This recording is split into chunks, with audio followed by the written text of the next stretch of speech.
Oui, merci Monsieur le Président.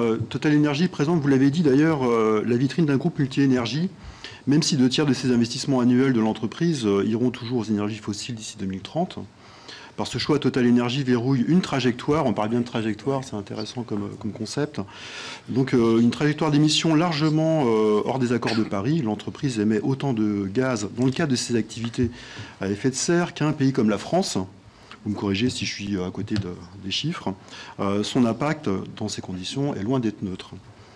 Monsieur Gémen, j'ai 2 questions. Monsieur Gémen, dans un entretien avec le journal belge, un journal belge en janvier 2023, donc il y a peu, vous précisiez que prendre des mesures plus coercitives serait inefficace et sans doute pire que tout. Vous ajoutiez que je constate, enfin je cite, « Je constate que de plus en plus d'entreprises bougent, parfois de façon radicale. Une entreprise qui ne devient pas durable ne sera plus rentable dans le futur, j'en suis convaincu. » Donc je ferme les guillemets et je pose la question. Comment le croire quand on observe la trajectoire, encore une fois, empruntée par Total Énergie et par les autres entreprises du secteur? Madame Masson-Delmotte, j'ai aussi une question pour vous. Dans une tribune au journal Le Monde, vous faites remarquer qu'à l'heure actuelle, chaque compagnie pétrolière retient sa propre définition de la neutralité carbone.